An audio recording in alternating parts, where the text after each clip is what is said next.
eccentric princesses, the four of us a perfect team. Now we're like a three-legged goat. Or something. The thing is, I had no idea that you wanted anything other than the life we're currently living. When did you experience this big revelation? When did you decide to allow yourself to follow through? We've all lived beneath the weight of our pages for so long that wanting something of our own volition feels dangerous. We aren't like the lucky ones waltzing around as they choose.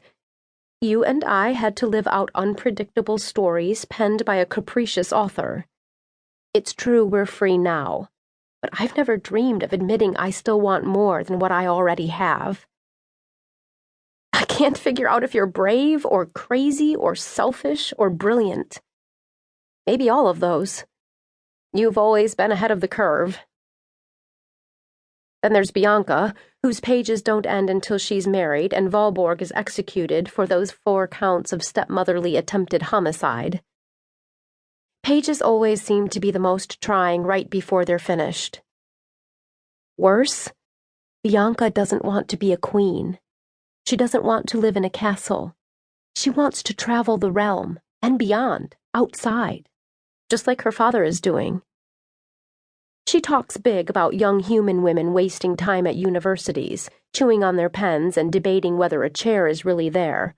But under all that bluster, I know she'd rather do that than sit listless on an ebony throne. And now here you are, traipsing off into the sunset.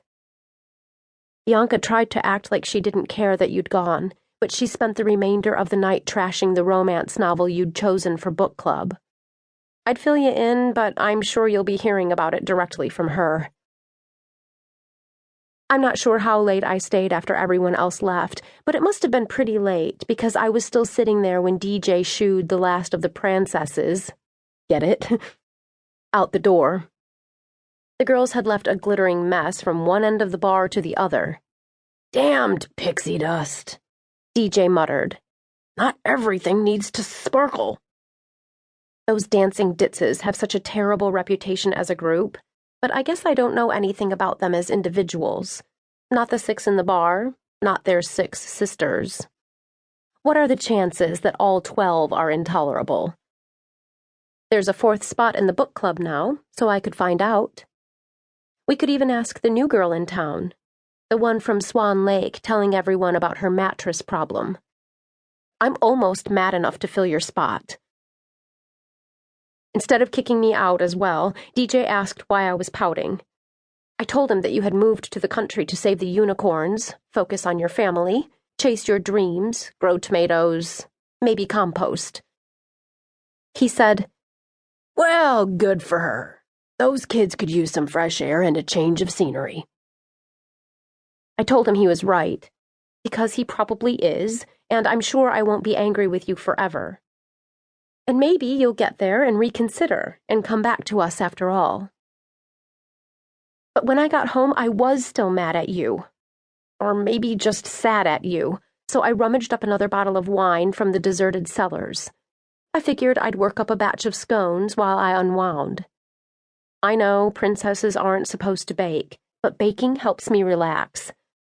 Edmund was in Wonderland again, going over the new plans for the Bunny Byway, to avoid further collisions with curious children, and the kitchen staff always clears out around 9 or so. You know what the best part about the kitchen is?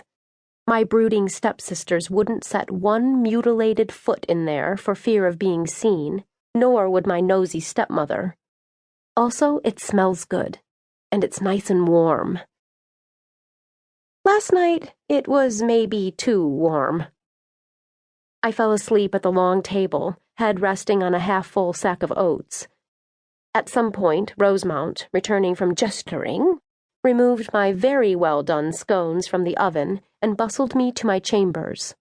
Even though I had the whole bed to myself, I had harried black dreams. Dreams interrupted, of course, by my stepmother. "Cinderella, time to get up!" I didn't feel like it could have possibly been a time consistent with mourning. I should have asked Edmund to install a secret passageway in my chamber.